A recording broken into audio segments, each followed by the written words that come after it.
Hello YouTube and welcome to episode 1 in the Koimonogatari reaction series, that being a smaller part of the Monogatari second series reaction series. Back here again for a new arc in the Monogatari series. We're going to be going through the first episode today, looks like.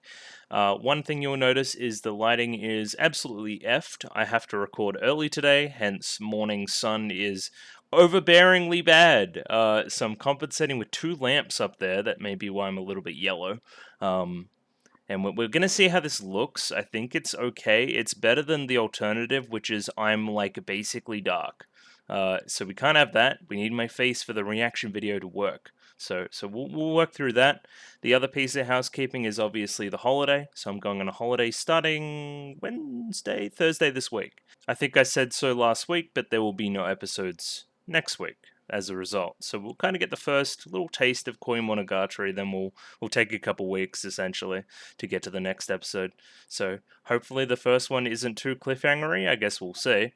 And this is where the lighting probably gets worse because it's a darker screen in front of me. So I'm reading this by candlelight, it looks like. It's very intimate, isn't it? But either way, here's the comments. There was a lot of comments last week. There was a lot of passion about last week's episode. So we're going to see what people came up with and that kind of thing. And yeah, we'll start with Hader Malik, who just says this episode is sad yet beautiful.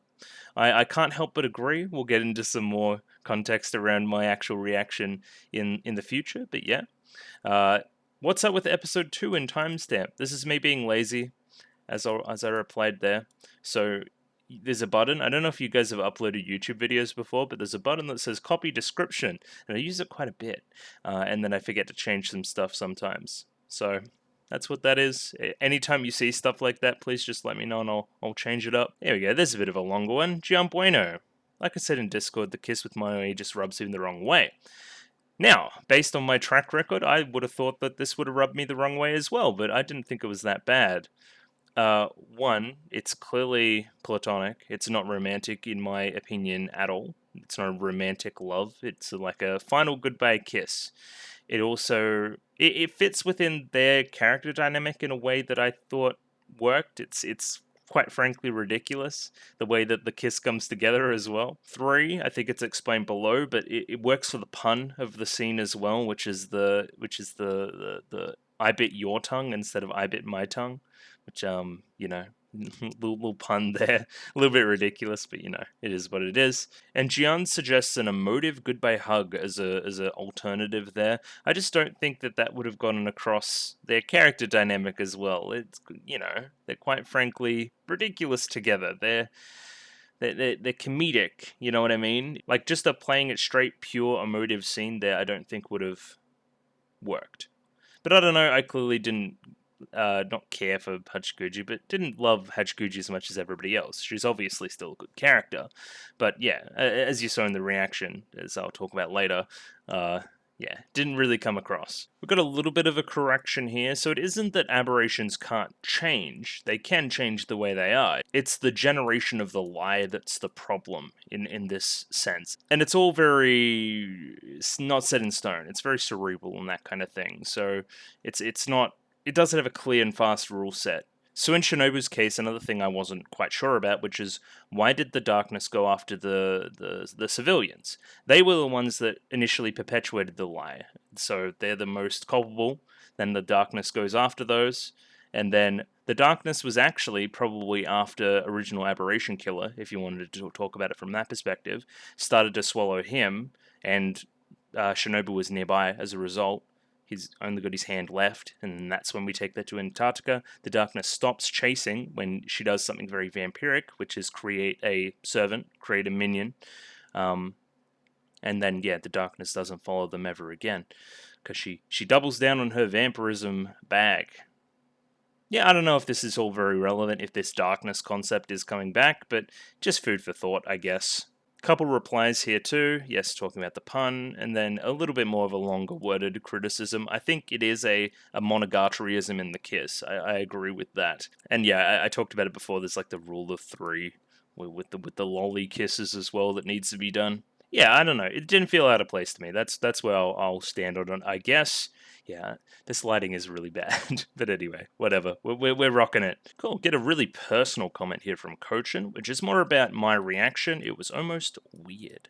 And yeah, I talked about it in the aftermath of that episode a little bit too. I thought it was weird too. And we have some reasons why. One reason that I came up with is in my position, it's hard for me to get emotionally attached and invested because I'm continuously looking for things outside of the show as well as in the show. You know what I mean? So I'm checking on if the video is recording, if my audio is okay, if my lighting's okay, blah, blah, blah, blah.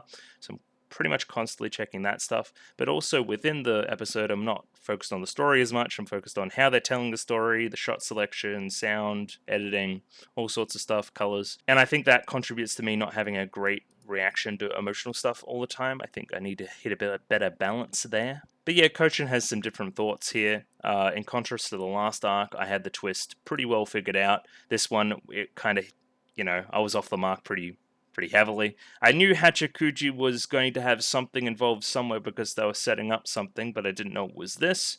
So that kind of threw me off a little bit, and then I was just kind of like stunned for a little bit, I guess. Yeah, I kept saying the sentiment of they're really going on and on with the sad part, thinking that something was going to come out of the blue and change things.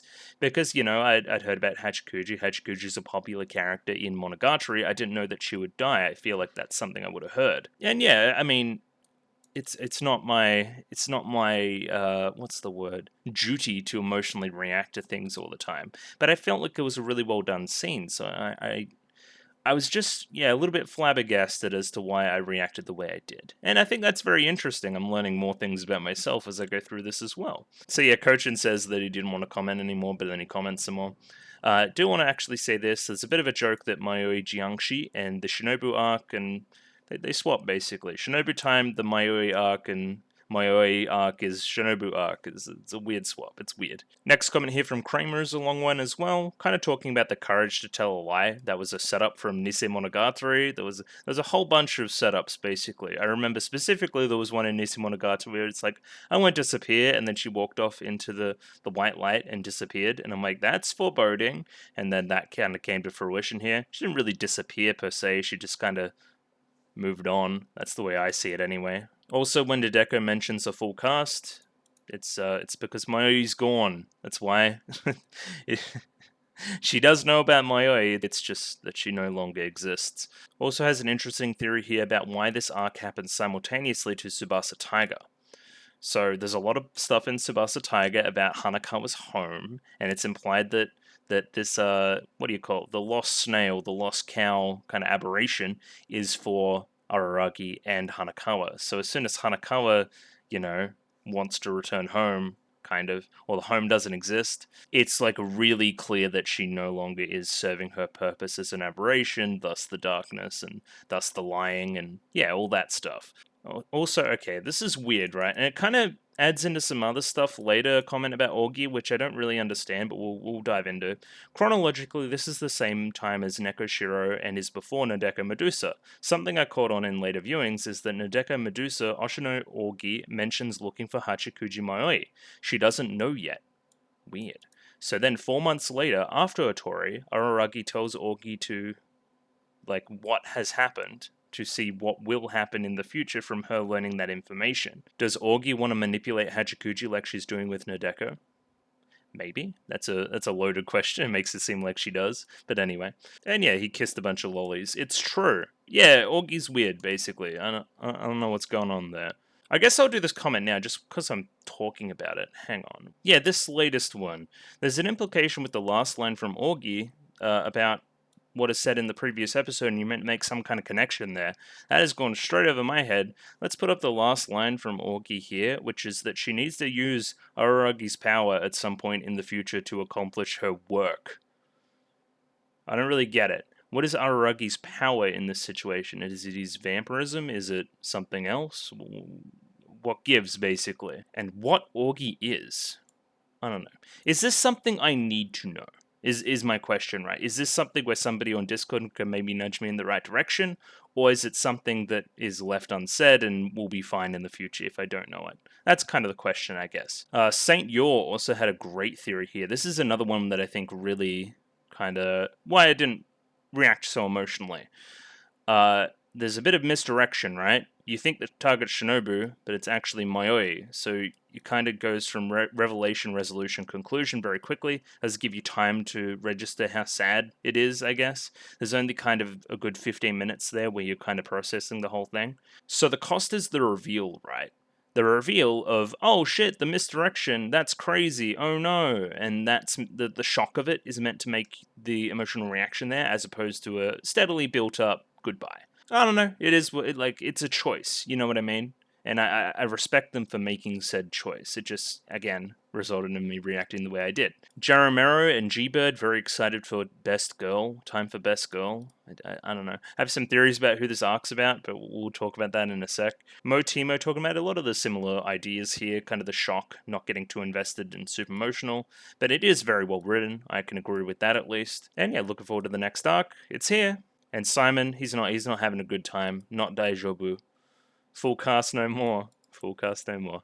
Yeah, you know, it is what it is. Neilu with a longer comment here about kind of the Hachikuji death and its emotional, one of his favorite characters for sure. Kind of Araragi going through the stages of grief, asking Gain for evidence, which is a very weird thing to do in the situation. Like, this can't be true. I need some evidence for you know, to refute you, to show it isn't true. Even though that doesn't always work. Kind of thinking I just got kind of stuck in the denial stage of things, which I kind of did, I guess. I didn't really move on to the other part, the whole depression part of the stages of grief, I guess.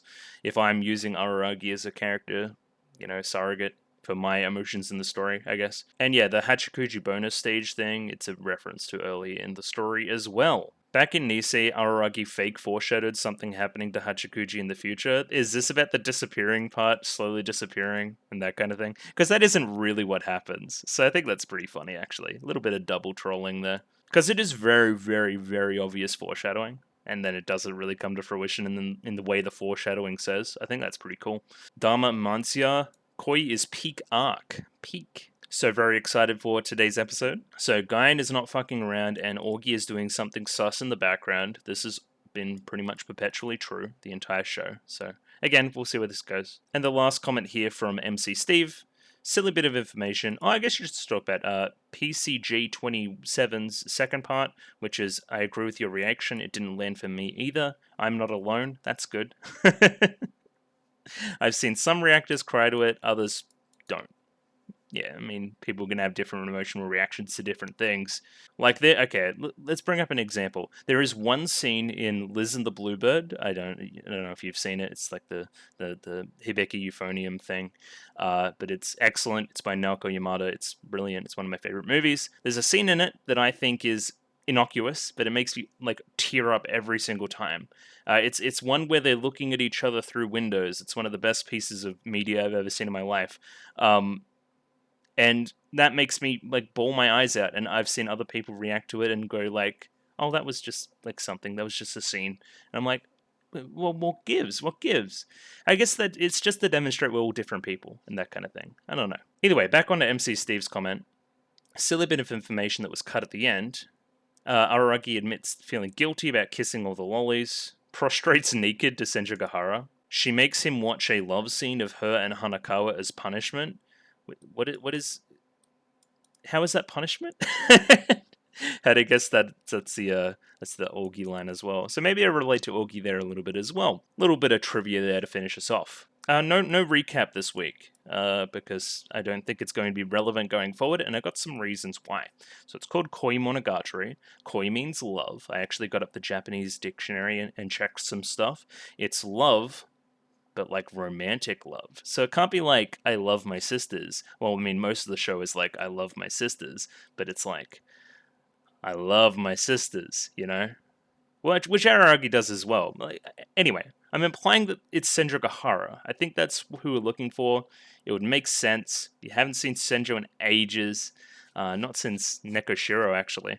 And she feels like a very important part of the show that has been missing for a good little while now. So I'm thinking we see some Senjugahara. A lot of people say best girl. A lot of people like Senjugahara. We're going to see some Senjugahara.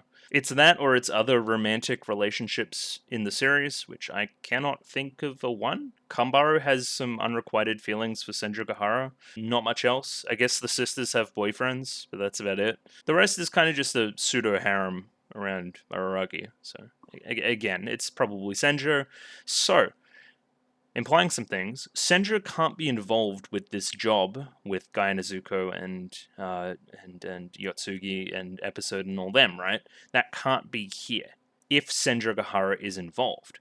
So, if Senjo Gahara is involved, it's implied that this is sometime nebulously in the future, maybe something like a September, maybe the catalyst for Nadeko's little meltdown there. Of course, we'll get at the timeline once we know some stuff.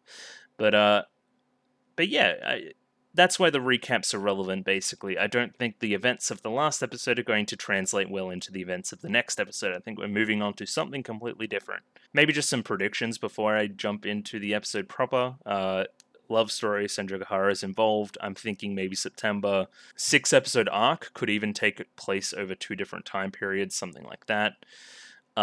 Maybe even post Nadeko, maybe a bit of recovery from Araragi, that kind of thing, and Senjo helping him in that regard. How are we going to...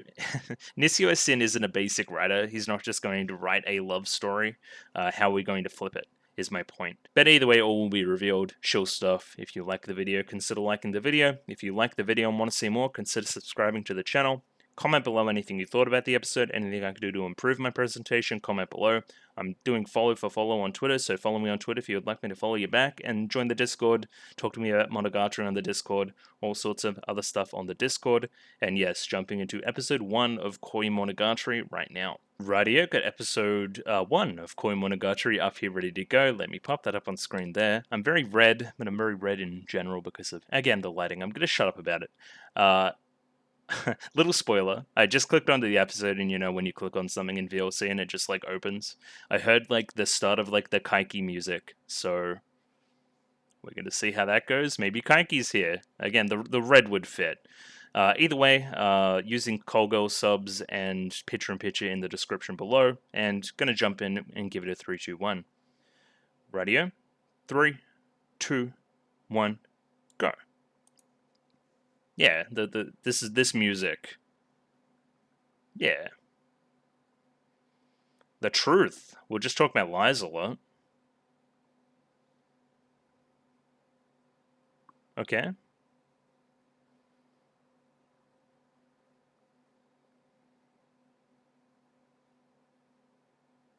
Bit of philosophy from old mate. Okay.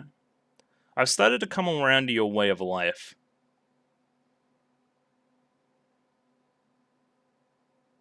Your trap? Oh, are you like the framing device? Okay. Thanks. A love story from the perspective of this guy.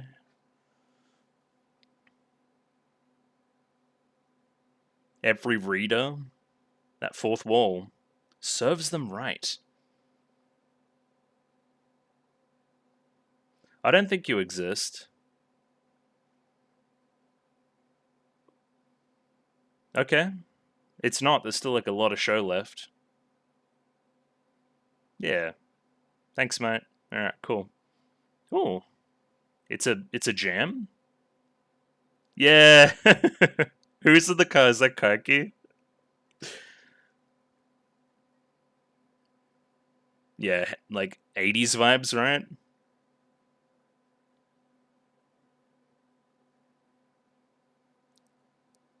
Okay, this is really fun.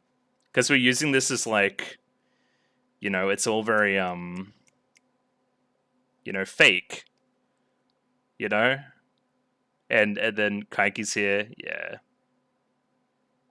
There we go. That's a little bit more like it. What is real? What is fake? Alright, Kaiki may be a legend.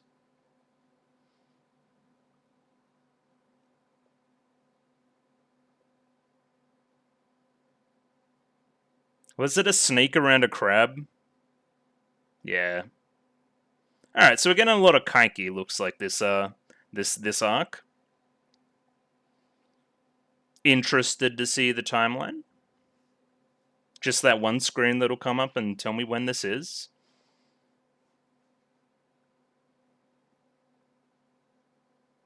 I'm kind of obsessed with like 80s kaiki.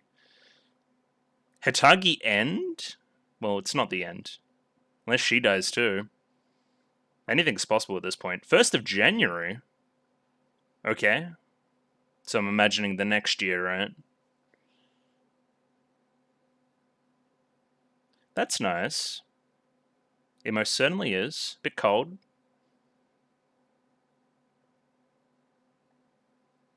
Haha. Kaiki's just like a weird guy. More important than their lives. What are the faces there?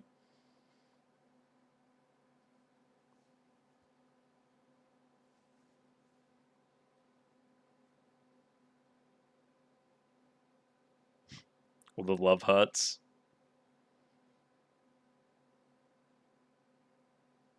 Very contradictory.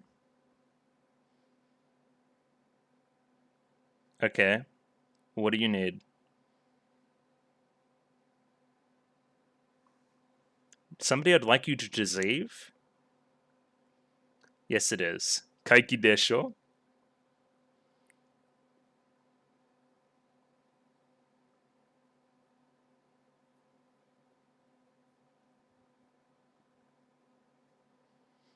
Such a troll. Senshogahara. Dareda. Where? uh.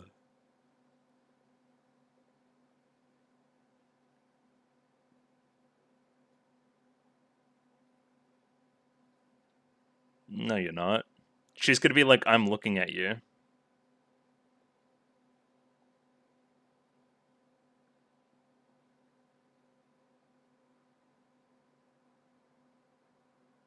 And she will too. She's messing around. Somebody I'd like you to deceive. Yep.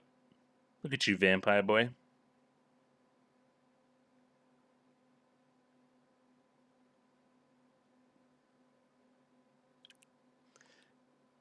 Oh no. No, but she didn't actually believe you, did she? She must have. Weird.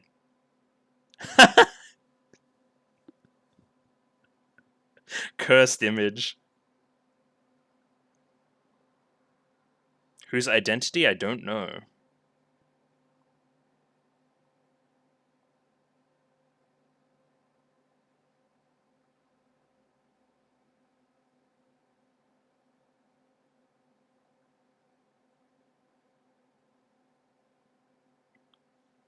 Hang on, girl I don't know. January 1st?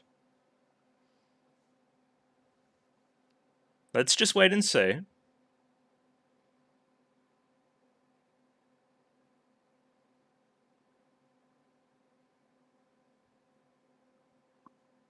Bit of polka.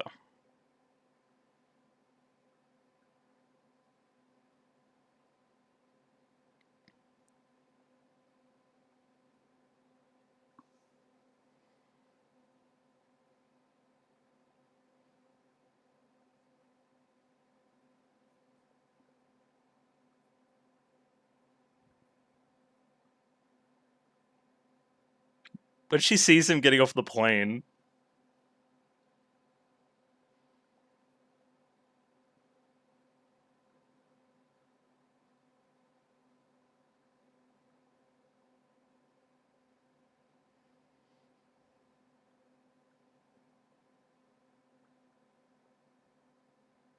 He's good at lying. He's like really good.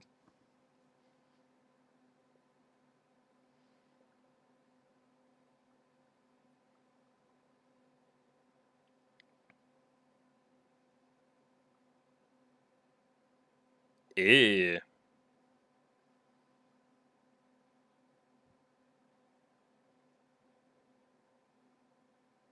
I think she's onto him.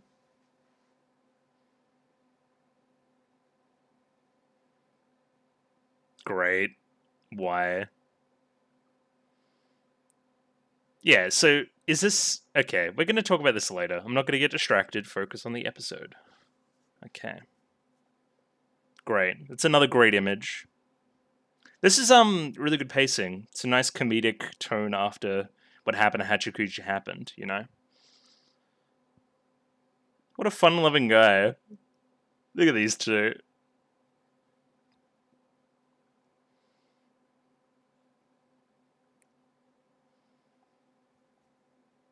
One more glass of orange juice.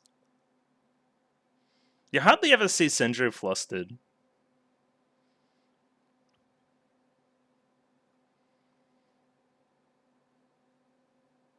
Senshogahara.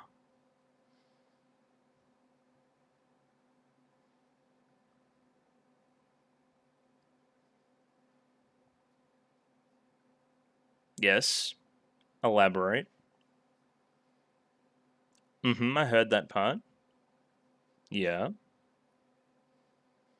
I agree.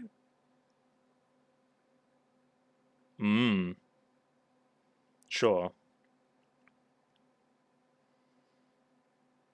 Yeah, please give me some context.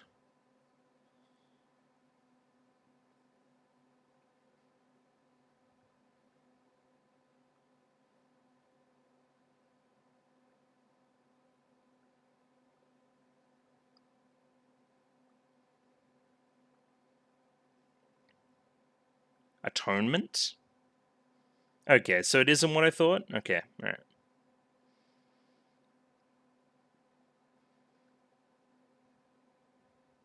Yeah, that confirms it. Okay, alright, never mind.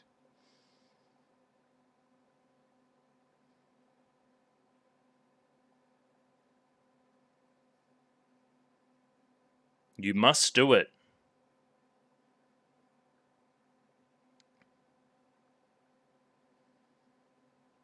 He can, but that will happen as well. Yeah, she brought a bunch of staplers and shit. You're in trouble. I thought they said I don't want to be stapled. That's good too.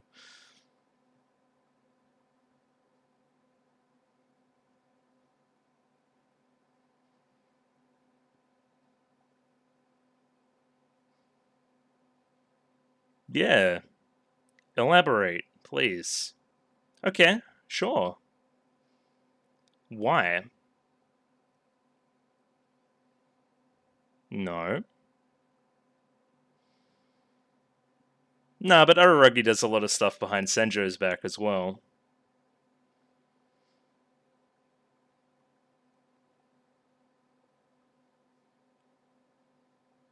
It's hard to take us seriously in the whole Groucho Marx situation.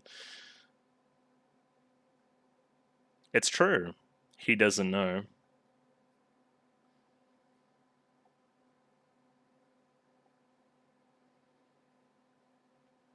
Especially with the implied romantic stuff in the past.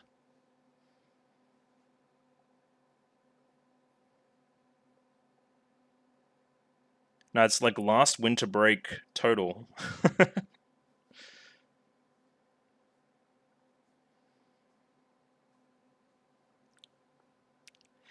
Technically, well, he's not going to make it to college as things stand.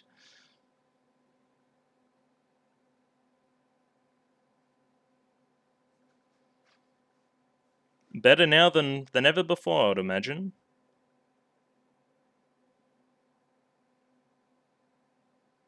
No, we won't. Yeah, you need to stop this Nadeko girl god. Look at the godlike imagery. Whore. This is a great scene.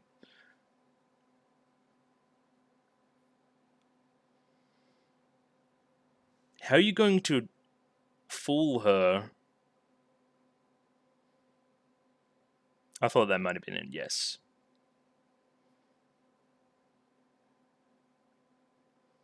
Also, I can fool any person. She's a god. Like,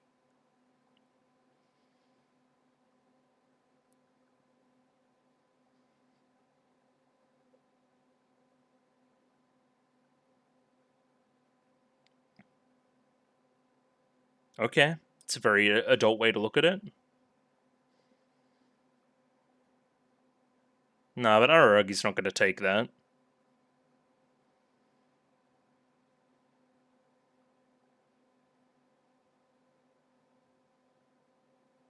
Thought it was May graduation. Anyway.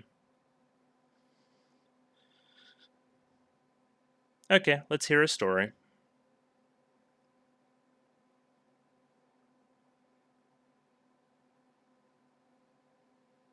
Yeah.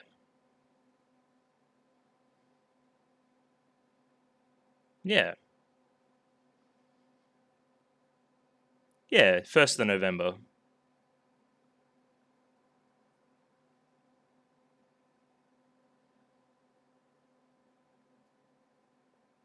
Hmm.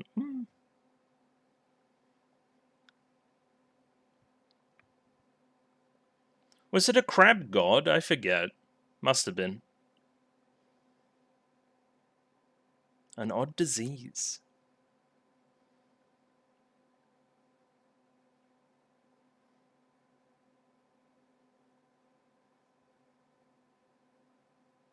It's true. Well, he wouldn't know the people that he scammed because he kind of scammed Nadeko. But anyway, or all her classmates as well.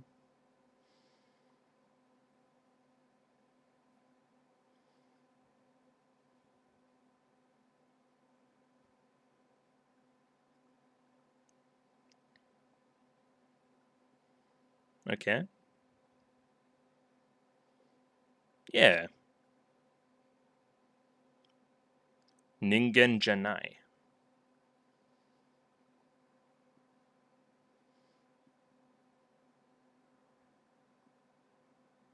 Okay. Yeah, she's pretty dang powerful. Yeah, it's a long story. There's like 4 whole episodes.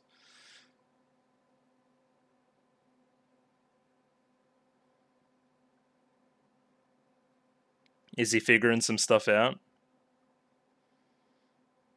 Are we going to take the disguises off at some point?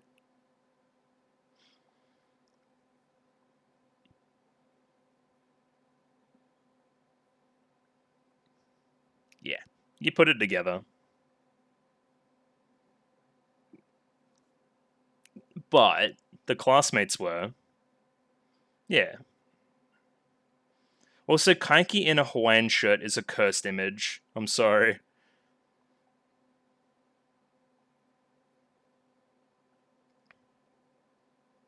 Broke. Yeah. Alright. It's not like I disagree.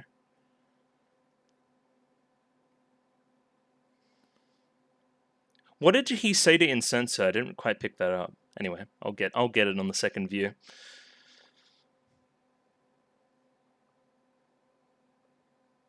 Treating her like a child. But then she does something very childish.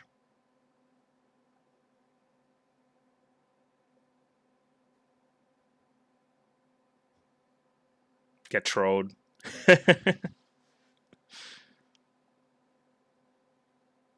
So, okay, it's kind of like some partial responsibility. Yeah. But since when do you care about that stuff?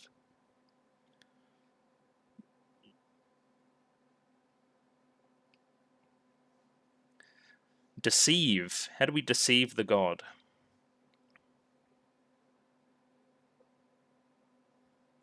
How? Is that left to help me?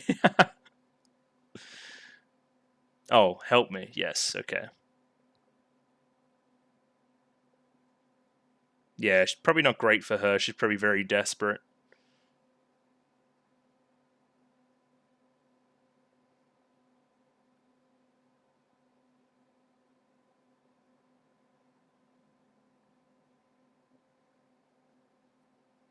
Put you in a cheerful mood.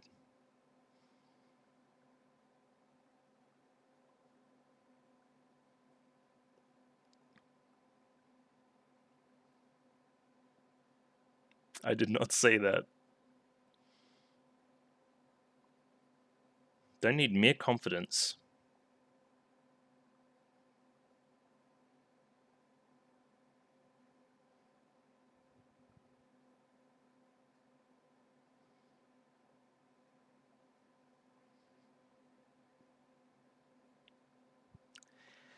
Not wrong, but there's a lot more there.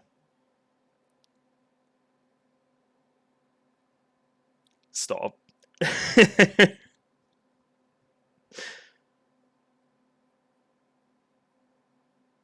Are you gonna pay me?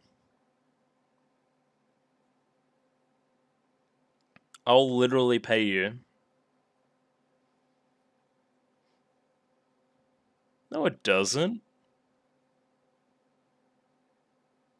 Hmm.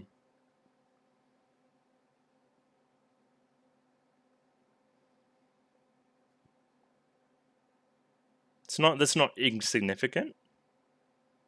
Was it? Okay. Yeah, and you scammed me. But oh, okay. Yeah, that would have been a natural thing to go find him. Oh, Hanako went overseas. Hell yeah. Is that her defining character trait? It's the thing that you're most concerned about. Okay, that's funny.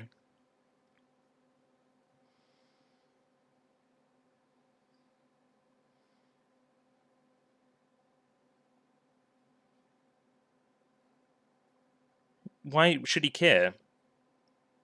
Yeah. It's not how you get to him.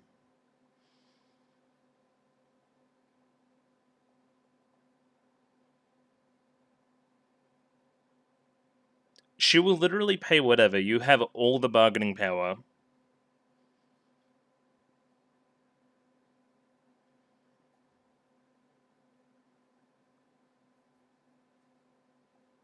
Yeah, why else wouldn't you be? Well, both.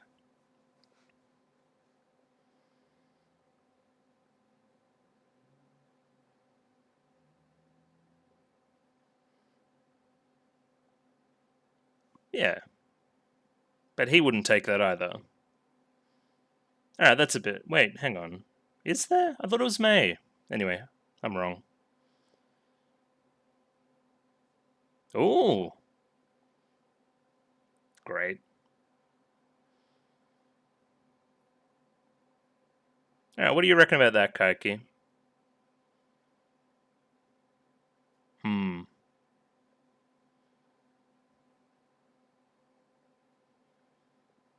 Is he just gonna talk to the mirror? Oh no.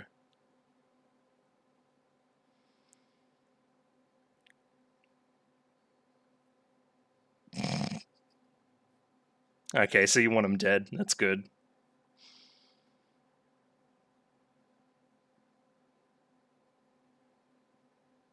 No, same thing. Oh, great. Great shot.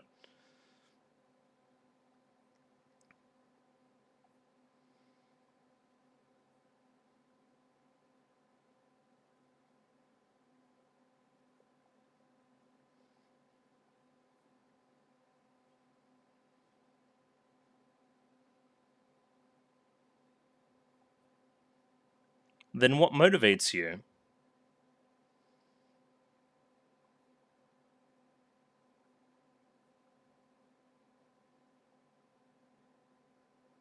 Okay.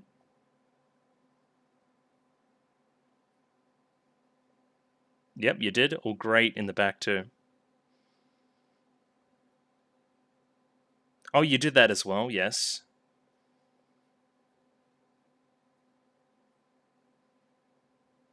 A repayment for that?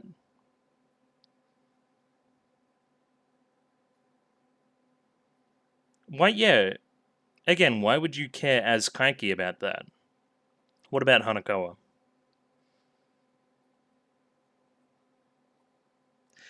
I'm touched by that. No, not quite.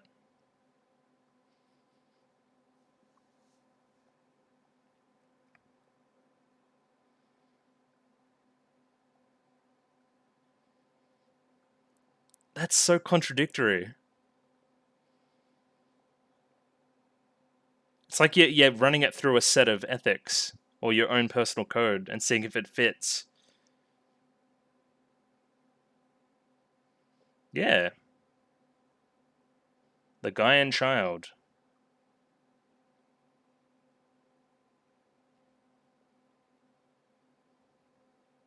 Okay.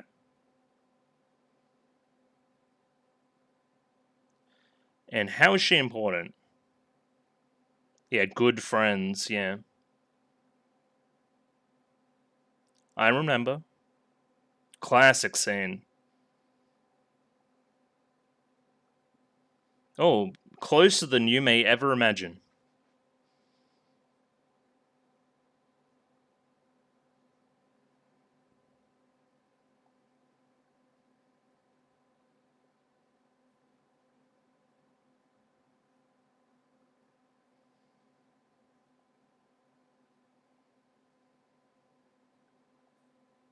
Okay, you found your motivation.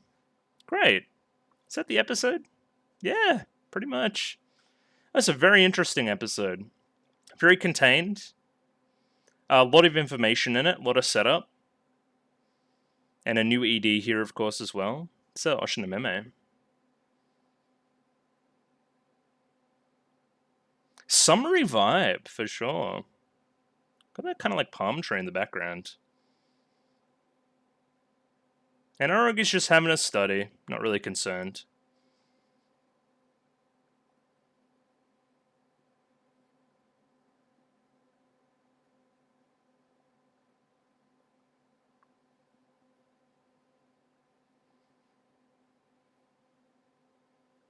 This is nice.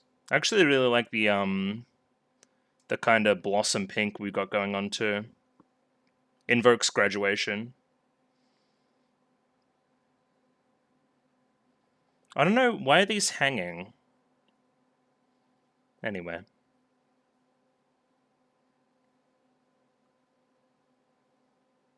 Oh, well, bye. You're long dead.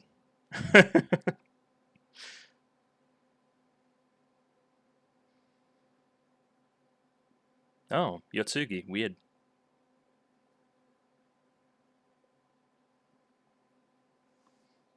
And no recap there. Radio, time to jump into a little bit of analysis on that episode. Oh man, it's my favorite time. It's timeline time. So, let's talk about what I thought before. I thought initially that this was going to be like here. If I still don't have that highlighting, weird. I thought it was going to be here, is more my point. Kind of the year before everything starts happening in spring break and all of that, blah, blah, blah, blah. Cool. There's a couple of indicators that proved me wrong initially that I didn't pick up. Senjugahara's hair, that would have been a plus there. It is implied that the whole Senjugahara Kaiki thing also didn't happen very recently. It was more of like a middle school job. So that was another indicator. So this was a bad thought from me initially, but you know, it is what it is. So more accurately, it is here and not red. Maybe a color other than like a black, and it's going to be like January, because I don't know how soon they jet set and go to Okinawa just for a conversation, which is quite funny. And then everything plays out from here. So I'll write Koimonogatari. Start. If I can type correctly. There we go. Alright, I'm going to write a little bit and I'll be back. Radio, I think that about covers it. Kaiki, whilst lamenting the people celebrating New Year's Day, receives a call from Senshogahara to meet and discuss a job. They meet in Okinawa, ? Like, why did they do that? As Senjugahara lays out the job in question in detail, hijinks ensue. Of course, this is an oversimplification. Kaiki agrees to do the job once he realizes it gives him an in to the Gaian child, who is seemingly extremely important. Considering what we learnt about Kambaru during that previous episode, during Oni Monogatari episode 4, she is seemingly very important to both Guy Nezuko and to Kaiki, because Kaiki was looking for her initially as well. I'm wondering what the connection there is. I'm sure we dive into it in due time. there's kind of a mystery brewing there, cross-arc mystery about Kabaru. So that's great. I love that. The episode in general, pretty funny. I actually really enjoyed it from a comedic point of view, which is not something that I say for every Monogatari episode. So yeah, this one really hit. I think it's a very fun kind of, play on the characters that we know and their histories. It says a lot about Symphogear that she's willing to go to someone like Kaiki again to solve this problem, considering her experience in the past. She has to be afraid that she's the one being scammed again, for sure. And yeah, I don't think it betrays Kaiki's character as well, considering that last scene where he goes through everything and he's like, I wouldn't do that. No, I wouldn't do that. No, I wouldn't do that. But there's a choice line there as well, which is like, no matter how much I try, I can't find a reason for me to take this job, right? It's like internally he wants to take the job, but his personal code is preventing him from doing so. I think that's very interesting. Of course, we have a new opening and a new ED to look at, some lyrics to read as well, so looking forward to that. And yeah, just going to bring up the episode now and go through it and pause when I want to see stuff and that kind of thing. Yeah, but overall, thumbs up, good episode, really enjoyed it. Great setup for what is to come, kind of trying to deceive a god. A little more biblical than I thought, but anyway. So this is kind of our typical, at least for Season 2, our kind of intro to the arc and ideas and that kind of thing. It'll often have a character talking to the camera and that kind of thing. I think Oni Monogatari's was what's his face? Araragi, talking about Shinobu and that kind of thing. So yeah, we start with a lot of imagery of, famous scientists, Nobel Prizes, that kind of thing. And the idea of the truth, and the truth obviously being juxtaposed with the lie, and that's where Kaiki comes in, and that kind of thing. Ooh, but this is an interesting thought. They have a desire to kind of affirm their own beliefs, to think what they think is true to be actually true. And the actual truth comes second to this desire. They're always looking for self-affirmation more than an actual literal definition of what happened. And yeah, be mindful of what is truth and what is a lie. Great image of Kaiki here. Is this him walking up to said shrine with the snow falling because it would have been New Year's? Yeah, that would make sense. Okay. I think this is actually good advice as well. Always doubt yourself. Harbor a little devil's advocate that'll pull you up sometimes and make you aware, like a bit of self-awareness. Pull yourself out of the emotional state of the conversation as such. But then he says that's already falling into his trap. Weird. And then, yeah, he sets up the next segment of the story. Now, here's a tale where lies and truth intertwine, weaving things that did and didn't happen. So, yeah, I mean, there's going to be some truth, there's going to be some lie, there's going to be some Kaiki nonsense, that kind of thing. And it's a love story between Symphogear Hitagi and Araragi Koyomi. So, like a love story in the purest sense of self-sacrifice is what we're seemingly setting up so far. So there's been a lot of questions about, hey, without a second's notice, would you give up your life for Araragi? And then Araragi, obviously, we know that he would give up his life for Symphogear. So yeah, a little bit of Romeo and Juliet there, of course, invoking a little bit of that. It's clearly a deep love between the two, and it's almost an unspoken love. It's a deep, deep connection. Is that what we're getting into with a love story, or is it going to be a little bit more straightforward? I'll guarantee its quality, if not its truth. So again, like alluding to this lie, I think. I hope there's an ending where every reader will say serves them right. Like that's a very, this turn of phrase, it'd often be like they're the bad guys, Is Kaiki trying to frame it that way? That's funny. In a comical way, let's start the final story with a lot of gusto, and then just kidding, of course this may be a lie too. So are you kidding it's the final story? Is it not the final story? Is it? Is it not? It's that whole is it a lie? Is it not a lie? That whole idea. Yeah, full of character, great voice performance. His voice is really growing on me. It's noticeably tired and very over it, but it still gets a lot of emotion out of it. A lot of dry comedy comes from it that I find quite appealing. That says end of second term, which I'm not really sure what that means, but we go into a frankly ridiculous opening here. So one, you got these huge classic lens flares too. Again, this invokes 80s for me. I'm not exactly an anime historian or anything. I haven't really even seen many shows from the 80s. But this is what it's like. It's got that kind of, that kind of feel, that kind of aesthetic to it. It's definitely what it's invoking, something classic, like a classic romantic comedy, that kind of thing. You know, luxury, beautiful people, kind of the cel-shaded look in the clouds there as well. Kaiki in a goddamn convertible, which is not something you should ever see, basically. And yeah, of course, you've got kind of the credits here are a little bit faded, a little bit like they've. I'm not quite sure the technique, but obviously you didn't have like a GUI interface to make, you know, anime back then. It was all very cell based, so of course it looks like it's been placed on in post, because it has. And I'm gonna need to move my camera slightly and all my other stuff because the lyrics are down here. So that's no good. This is what I had to do for Symphogear as well. That's why I already know what to do. First line here. Again, are we implying that this is Symphogear singing? I think it is. To think yesterday is already long gone. The passage of time. And yeah, the kind of the floating skirt there, again, evoking the time period that they're parodying. Everything is bound to become trivial eventually. Again, the passage of time. You know, stuff that seems important now will not be important in the future. Other things will be important. Kind of, this is our best look so far at our character design difference between this aesthetic and the other aesthetic we cut through it with. Again, idea of truth and lie, contradiction, difference, juxtaposition, lots of ideas. And portraying this, you know, again, classic, almost yuppie fantasy of a romance. But is this the truth? Is this the lie? I'm pretty sure it's a lie. However, the wound from back then still remains. This is where we start to get our first look at the other art style. So the wound from the past still remains, but I no longer feel the pain. Okay. Kind of broad. Either way, Symphogear is turning into like a bunch of like dark noodles, which is weird. It doesn't imply some good things about what happens. Could they be snakes? Maybe.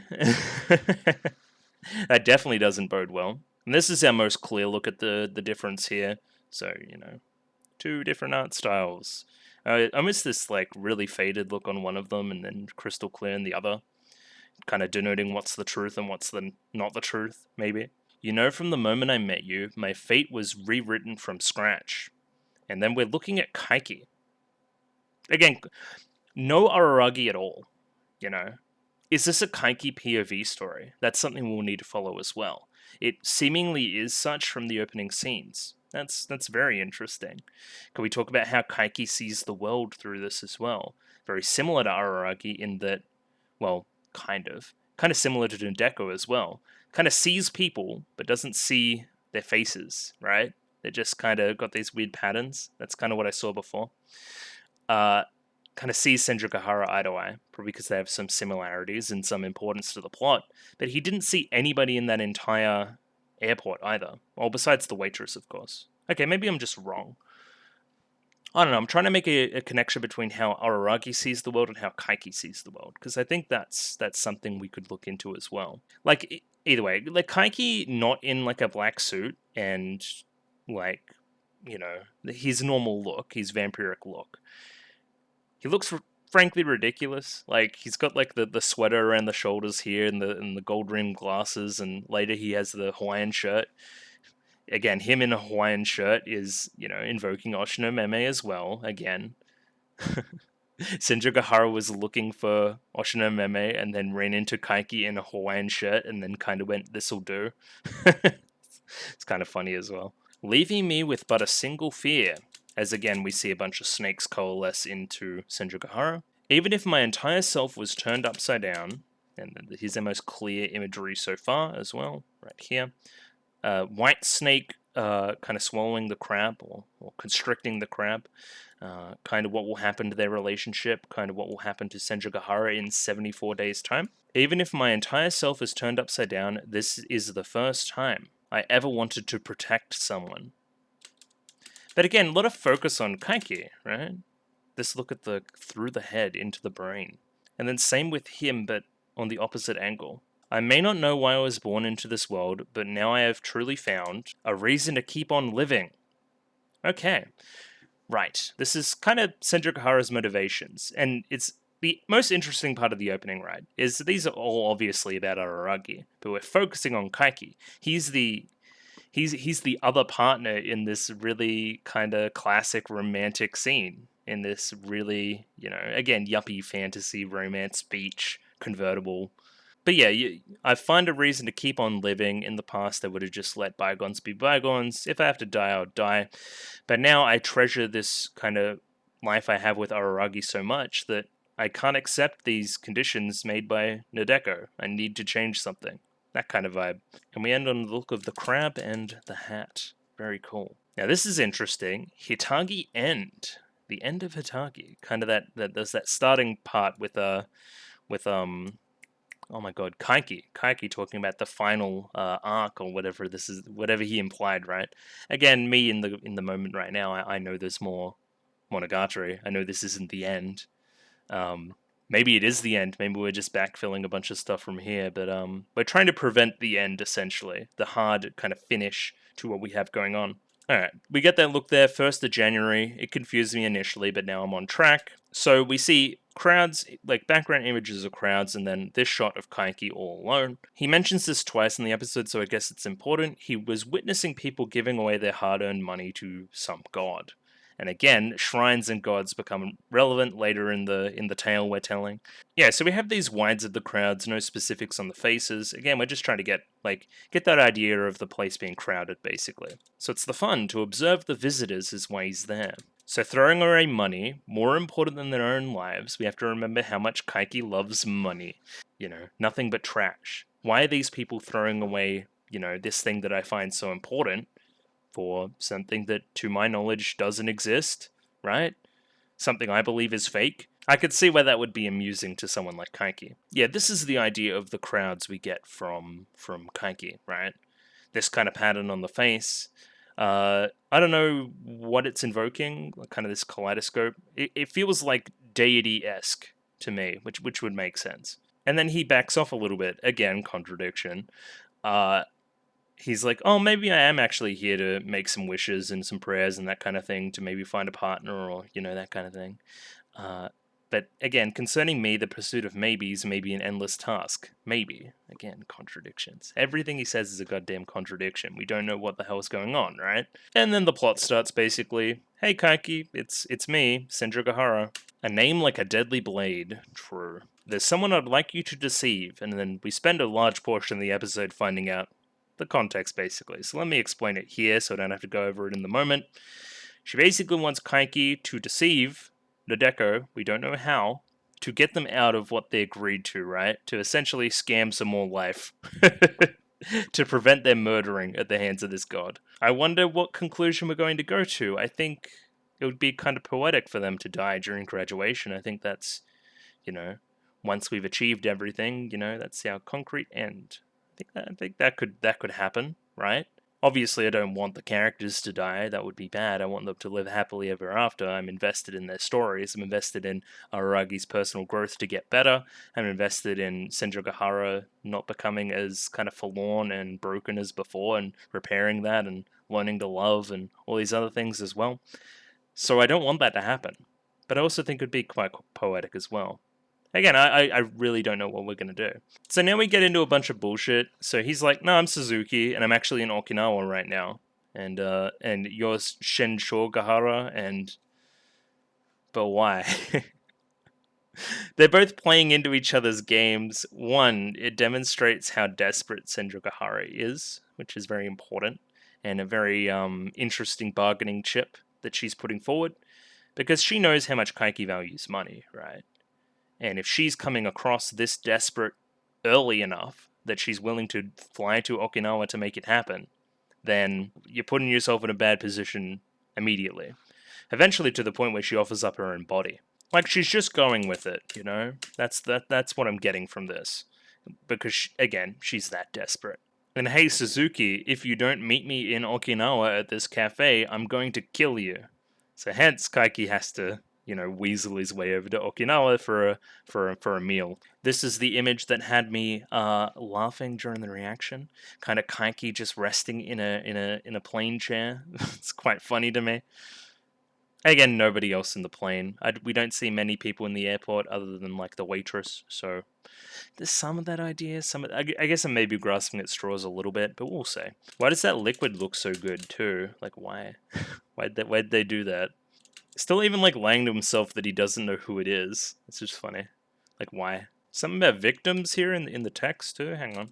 I've never fallen for a swindle, but you know, based on what I've heard, victims don't change into aggressors.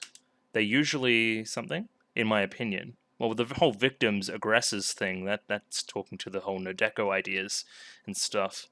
And true victims and true heroes and true villains and that kind of thing. There's a very jaunty soundtrack to the whole thing too. It makes it almost farcical. I actually really like it. It's also the shot of the waves crashing just as we arrive, kind of, you know, immovable object, unstoppable force type energy, right? Like conflict that we're going to get into as well. There's also a lot of liquid splashing as well in the episode. Thought that was a nice touch. Just like a humorous episode, right? Like Kaiki has to lie to Senjogahara to make it seem like he was already at the location rather than just getting out of his plane seat now. Just, you know, I talked a little bit about the whole pacing of it. I don't know how this aired, but I would have imagined week to week. So this would have been the week after Hachikuji died, right? That it's important that we're not diving straight in again to something that sad and that, you know, kind of important to the show. It's nice that we're taking a little bit of a breezy break before we jump into something equally important again. It's still, and I think it makes a good compromise. It's still not, you know, not important. It's still, you know, I'm interested in what's going on. It's not pure slice of life, irrelevant filler nonsense. But, you know, it's just nice. I like it. Again, they both know the charade, right? They're both aware of what's going on. They're just playing it up. I don't know why, but they're just playing along with each other. I find it endlessly charming is my point. I think it's very cool. As this is our first time meeting, I'll have some glasses on as a sign that it's me. So yeah, Kaiki kind of spots Senjogahara here. Drinking the orange juice, got the Groucho Marx glasses on. Very interesting. I like how she doesn't take them off for the entire episode. I think that's very fun too. And yeah, he eyes off this Hawaiian shirt. And this is what makes her spit at her juice, is seeing Kaiki look like this. Which is, yeah, it's funny. And then, alright, I win. So yeah, they're kind of, you know, it's not flirting, but they're kind of like playing around. It's fun. They realize expectation and they're trying to subvert it. It's fun. And now the rest of our episode basically takes place here. Monogatari is really good at this. I talk about this basically every time. It's just a conversation. It's just a conversation. How are we going to frame it interestingly? How are we going to talk about interesting things? And they always find a way to do so. I wasn't bored here. And again, endlessly impressive filmmaking, basically. It's just really, really good. There is no human, which Kaiki cannot scam, cannot deceive. How we're not fighting humans here. Senjogahara is very sparse on details early, because I was waiting with bated breath to hear what the details were. I think this was the wrong tack to take, and it takes up a large portion of the episode. These are the reasons why, Kaiki, you should atone for your sins and help me. Kaiki's not going to believe, he doesn't believe he did anything wrong. That's not how you get to Kaiki at all. What are you doing? You know what I mean? It's like, you scammed, Araragi, you scammed me, you scammed Araragi's sisters, you ratted Araragi out with some information, you did a whole bunch of other stuff. There's some indirect victimizing with Nadeko going on. Like, there's lots of reasons why you should feel culpable. But he doesn't.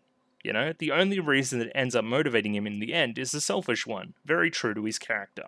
And then she threatens him, basically, because he's playing hard to get. I've got some weapons. I'm going to kill you if you leave here without agreeing to it, or not agreeing to it, or hearing me out or anything. So, again, you know, normal Senjogahara conversation. And then, yeah, they're dropping the guys here. It's no longer Shensho-Gahara, it's no longer Suzuki, it's Kaiki, it's Senjogahara. Again, Kaiki trying to get it's a constant trying to get the upper hand in the conversation, right? And Kaiki's trying here. It's like, does Araragi know about this? That you're seeing me on New Year's Day when you should be doing couple stuff. He also, like, she says Sengoku Nadeko, like he's supposed to know who that is, and he's just like, I don't know who that is. I mean, if she's a junior high girl around this time, then maybe I scammed her. Oh. I just love how non-committal it is. I think it's funny.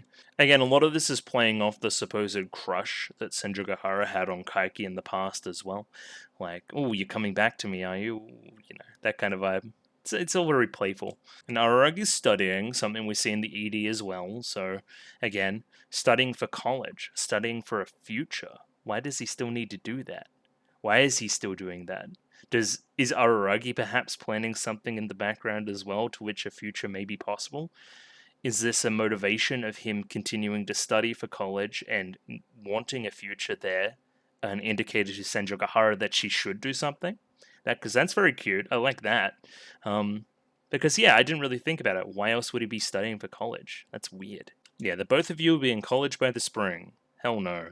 Araragi and I won't have any life after a certain point. That's why I need you to scam this god. There's a real classic kind of like,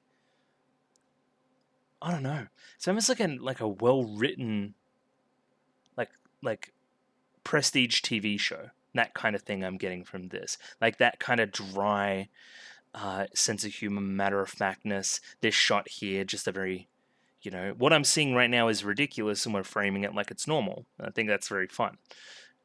It's not peaceful. It's very scary, very ominous, like that. I don't know. There's something to it. There's a real editing difference or shot selection difference to this episode that I find really charming. I really do. Like, so many levels of artifice to what's going on, and only when Senjogahara gets down to the very base of offering her body for something, right? This very earnest look that Kaiki is one to go away and actually consider it. Because if I wasn't invested right now, I'd find this conversation, kind of pompous and annoying. They didn't really get to the point. But because I like these two characters, then, I'll like their dynamic at least. I think it's really fun. I don't know. I think it's really cool. It reminds me of, there's a different scene. I forget where it is. It's Kaiki in the donut shop. Is that in Nekokuro? I think it is. I found that really charming as well. Just kind of seeing Kaiki out of his element. I think there's something in that. But I mean, Senjogahara is also playing him a little bit in manipulating him to continue to listen to the story, because otherwise he'd just be like, no, I'm leaving, bye. I'm leaving, bye. But she she presses every advantage she can to keep him interested. Seemingly we're calling aberrations odd diseases here as well, probably because of Kaiki's lack of belief in them. And I forget that she had like a crab god, because she did, right? Again, continues to lie. Like, of the shrine, right? The North Shirahebi shrine. And then he's like, no, I don't know of it. And then it flashes on screen. Again, Kaiki POV. Of course I know of it. Just a real vision into the lie there. She kind of swallowed a god, so that he's kind of getting the logistics here. What is Nadeko? Kind of a god, a literal god? Not really. I don't know. It's nebulous. How powerful is she? We don't really know. Here we learn, as I said before, he doesn't initially know who Sengoku Nadeko is, even though he's crucially important to her whole story. He's not aware of any of it, which is fun. Very Kaiki idea. And he's like, I know I scammed some junior high kids in the past. Maybe she was one of them. Not directly one of them, but yeah, was a victim by circumstance. And again, this is just straight up Otori Monogatari ideas completely and totally. This whole victim.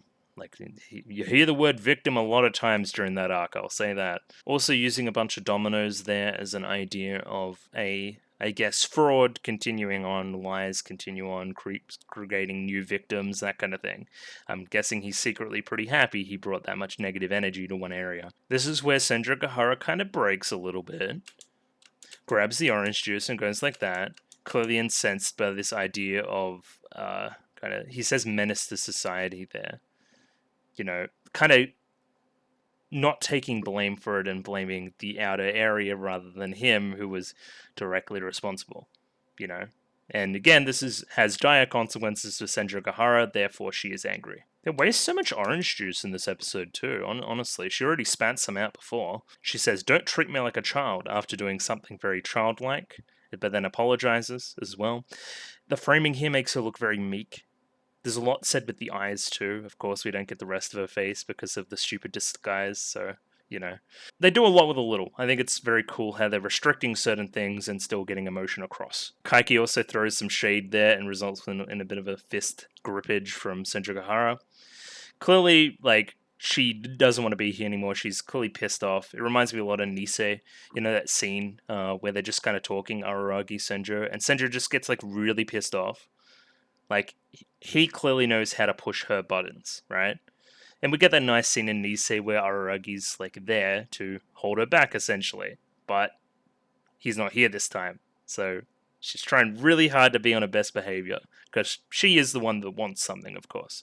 There's a jokey part here where Kaiki's like, please tell me what you want me to do. I'm crushed by the weight of this responsibility for my actions, which clearly not true. Here he reflects on the words help me from the same person again, kind of, feeling this weight from this person that I scammed in the past, this person that I really hurt, having to come to me again. How important could it be? It must be so important to her if she's willing to do this.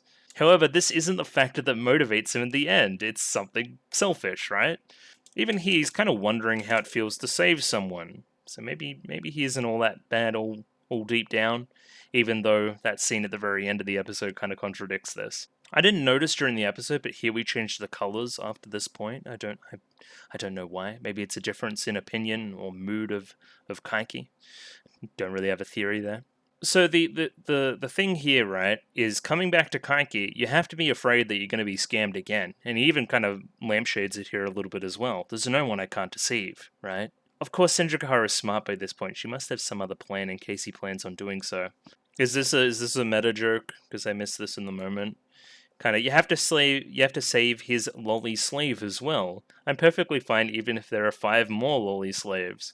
So I don't know who we're counting there, but is that like the harem? Is that what we're talking about there? Then we move on to how we're going to pay Kaiki to do this. So he's willing to do it. He can do it. What are you going to give me? She agrees to pay him 100,000 yen, which is $1,000 basically. That's the price I paid Oshino-san when he helped me out. You're also wearing a Hawaiian shirt, so why don't you take that money and ask for Oshino again? I can't find him. No matter how hard I find him, I can't, Again, keep setting up this idea of where the hell is Oshino Meme. Hanakawa even went overseas to look for him. This is great. This is wonderful too. This is a great little bit of context, right? So, Hanakawa has been so caught up in her schooling and that kind of thing, right? She's been the perfect model student and that kind of thing. Find any excuse to talk about Hanakawa, by the way. This is the progression. This is the result of Neko Shiro, right? She's moving past that and being her own person. She's moving on. She always wanted to go overseas and see the world. And now instead of going straight to college, instead of pursuing that next step in that kind of evolution, I know in the past she said that she always was going to travel, but I like how she's already there. She doesn't need to study for entrance exams and that kind of thing. She's already there. That's great. And I like how she thinks her defining character trait is her big boobs, because that's what she's most envious of. I think that's funny. Great little twist in our little boob envy. Also, is this a different mustache? What happened here? Weird. Not really sure how to make that at all. Why? There's some Wario shit. Some Dr. Robotnik shit.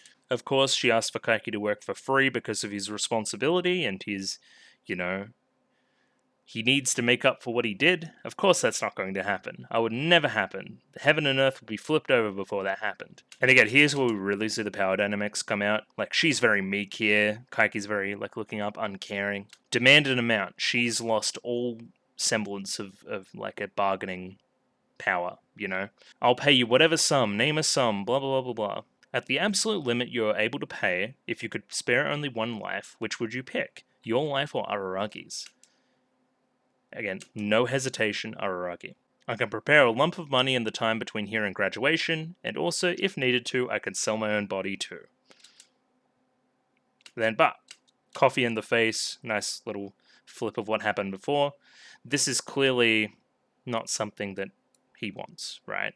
Clearly something outrageous and clearly something that shouldn't be thought about. Not quite sure why. Quite sure why he feels this way, but sure. Rightio, so now we get this great scene in the bathroom where he's just looking into the mirror, talking to himself. Great. And he goes through all the different motivations for going through with this job. Do I feel like I should, do something for free for Araragi and Senjukahara? That's a no.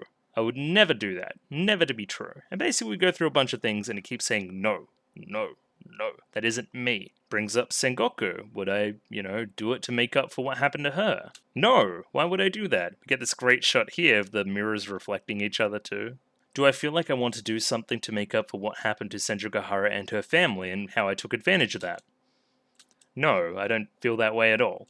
Then what about Araragi? I bullied his younger sister once, and we get this look at the little hair clip that's in both the sisters' hair. And I even sold some information to wrestle some money out of Kaganui. So how about I save his life as a repayment there? No. Why would I do that?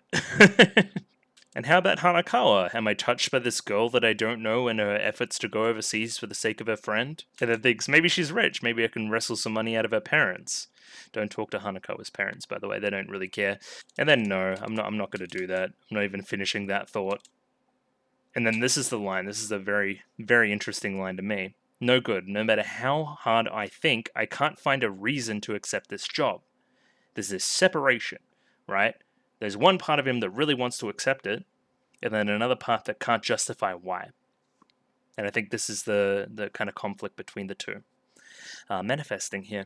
Right, yeah, then we get an image of a girl running. Wait, I think I remember a reason. So the niece of Gaien Senpai, right? The Gaien child. She is here. She knows Senjukahara. She knows Araragi. Well, it can be implied that she knows Senjukahara. How about I use this to get to the Gaien child? So this also implies some things that there isn't a concrete resolution to whatever happened back in August. They're clearly, like, Kambaru's still alive. Kambaru and kind of Gaien Izuku's shit wasn't solved. There may have been some more revelations there. There may have been some changes there that Kaiki's not aware of. But he would know if people die, right? Okay, just gleaming some information there. Either way, I don't know why Kambaru is so important, but she is. That's basically what we're getting at. What were the things here? The daughter of... So, Gaien Senpai's older sister, Gaien Toi, is Kambaru's mother, I believe. I've said this in the past, when the hell are we getting more Kambaru, man? I love Kambaru. This is also a great, like, linking moment. Reminds us of the first time we saw Kaiki, was when he was looking for the Gaien child. He clearly sees some importance in her, more than just her importance to Gaien Izuku, you know? There's something else in it, I think. So, can I do all these things for my own personal gain in finding this Gaien child, this Kambaru Saruga? That is a yes. He finds a reason why. Then end of episode into our new unique ED that I'll go through now. Great. I think that was a great final scene. The great dynamic between Senjukahara and Kaiki throughout the episode that I think I broke down pretty well. And now, yes, of course, we're going to see this new ED. Something about a snowdrop? Is this snow that I'm seeing fall and not sakura petals, maybe? I don't know. Either way, I'm sure that after... Oh, move that in real life quickly. Something in front of the screen there. I'm sure that after we have been granted an infinite amount of wishes, we will still want more. It's true, it's the human condition. Just breaking down the characters here, it's hard to tell in the art style, but to me that's Shinobu, that's Oshinomeme, it's like a Kaiki, this is an Araragi. And they're all clearly hanging from like these screens, right? And we're just kind of layering them on top of each other. And regret that we didn't ask for more wishes, essentially, as well, is the end of that line. Yesterday wasn't enough because these feelings keep piling up. So let's collect them all and move on. I still can't believe this miracle when I became the most loved person. Of my most loved person. That's a great little sentiment there as well. Okay. Yeah, you fell in love. How good's that? This is, yeah, more invoking our idea of the love story idea of the arc. Today has been frustrating. I've been pushing myself to the limit. I guess visually we're just like seeing all the characters basically. This feels very ending-y, like we're seeing all the characters we've seen in the season, where we're making some summary of it all. We're trying to find some truth to Monogatari's second season. I've been pushing myself to the limit, but I'll be able to laugh and call it happiness tomorrow. I guess. Yeah. And then lastly we see, is this okay, what the hell's going on here? Because that is seemingly Kaiki in the back, and that is Yotsugi there. Is there some kind of relationship there that I don't know about? Maybe. Weird. And little curtsy by Yotsugi to finish off before diving into the preview. So yeah, that was the episode in question. Episode 1 of Koimonogatari. Really enjoyed it. Very conversational, and you know, some classic Monogatari stuff. More clever for its own good, I think. And definitely probably better on a rewatch once you see what the rest of the arc's actually about. And you'll see all the little setups there, I'm sure. As I've said in the past, on holiday next week, so there will not be another episode, but when I come back, there should be 2. Should be Koimonogatari 2 and 3. So look forward to that in a couple of weeks. yeah, kind of signing off, I guess. Thank you for watching this week. I'll do my shill stuff quickly. If you like the video, consider liking the video. If you like the video and want to see more, consider subscribing to the channel. Comment below anything you thought about the episode, anything I could do to improve my presentation, comment below. I'm doing follow for follow on Twitter, so follow me on Twitter if you would like me to follow you back. And the Discord, join the Discord, talk about Koimonogatari episode 1 on the Discord, and all sorts of other stuff. Getting towards that kind of end of Serial Experiments Lain as well, so be sure to get in your show recommendations. Rightio, thank you very much for watching this week, and I'll catch you in a couple weeks' time for more Monogatari. Rightio, thank you very much.